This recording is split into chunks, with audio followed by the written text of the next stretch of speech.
Thank you, everybody, for coming to the Aaron Torres Podcast YouTube page. If you could do me one quick favor, see that little black subscribe button on the bottom of your screen?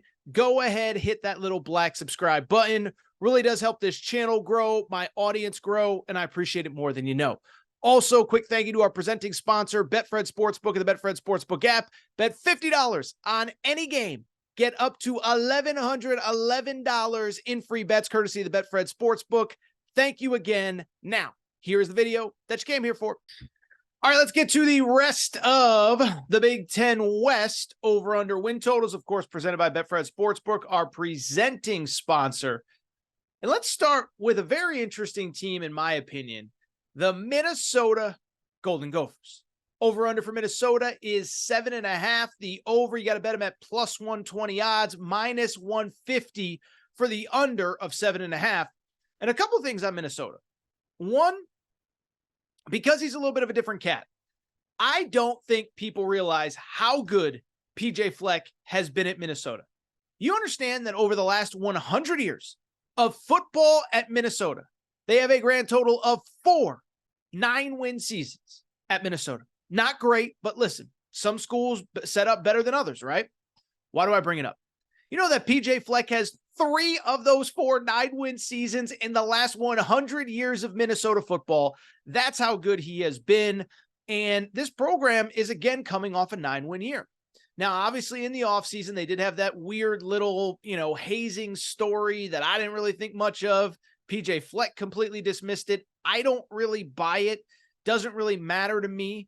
I've said many times, this is a program that had, at least last year, several 6th-year seniors in the program. You don't keep guys around for 6 years if you're not doing something right and you are not running a program that guys want to be a part of. So I think there's real hazing situations. I think it's bad. We'll talk about Northwestern momentarily. I don't think it happened at Minnesota. Now, in terms of Minnesota, what is especially interesting about this year's team, as I mentioned, they lost a bunch of 6th-year seniors, including Tanner Morgan, who's basically been the quarterback there forever. Mo Ibrahim, who has been the running back there forever. Obviously had that incredible opening night against Ohio State a few years ago, gets hurt, comes back last year and has a very good season. Why I bring it up, though, is because Minnesota has had a very defined style of play over the last couple years, but with some of those guys gone, I do think they could look a little bit different. First off, that style of play, anybody who has watched him knows. Run the ball, run the ball, run the ball. Take time off the clock, take time off the clock, take time off the clock, play great defense. That has been their MO really the last couple of years under PJ Fleck, and it worked very well last year, again, with a 9-win season. Last year, this just tells you how Minnesota played a season ago. Did you know that they were 3rd in college football in time of possession last year, behind only Navy and Air Force? So 2 spread option teams or triple option teams, were number 1 and number 2 in time of possession. Minnesota was number 3rd. How about this? They ranked 16th nationally in rushing yards, 115th nationally in passing yards. So unlike Iowa, that I don't even know if they could throw the ball if they wanted to, Minnesota really didn't even try to throw the ball. And so that's what's going to be different about this year. New quarterback, new offensive coordinator, Kirk Soraka, has left for Rutgers. And really, if you look at the additions in the portal, I think they want to throw the football around a little bit more. Now, the ground and pound stuff is always going to be a thing. They did add Sean Tyler from Western Michigan in the portal, over 1,000 yards rushing, 7 touchdowns last year. But you look at the receiver room. Corey Crooms Jr., also from Western Michigan, 57 catches, 814 yards, 5 touchdowns. Elijah Spencer, 57 catches at Charlotte last year, almost 1,000 yards, 9 touchdowns. So when you add a pair of guys, and I know they're from smaller schools, but with over 100 receptions a season ago and 14 touchdown receptions, I don't think those guys come if they don't think you're throwing the ball to them. So do they open things up a little bit more on offense? And if they can, are they as good on defense? Because if they're as good on defense and they can score a little bit more, this can be a very dangerous team. Last year, this was a top 15, this was a top 15 defense in every major national category, 13.8 points per game allowed, 4th nationally in scoring defense.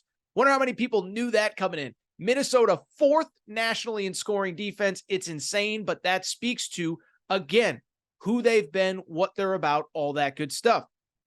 On top of that, top 15 nationally in pass and rush defense, and 8th nationally in total defense allowed. So the question becomes, can they play that same defense with a little bit of a better offense? That seems to be the theme at Wisconsin, at Iowa, and now here at Minnesota. And they do return a fair amount on that defense. In terms of the game, in terms of the over-under, listen, this is a stay away to me, and it's because the schedule is actually pretty tough.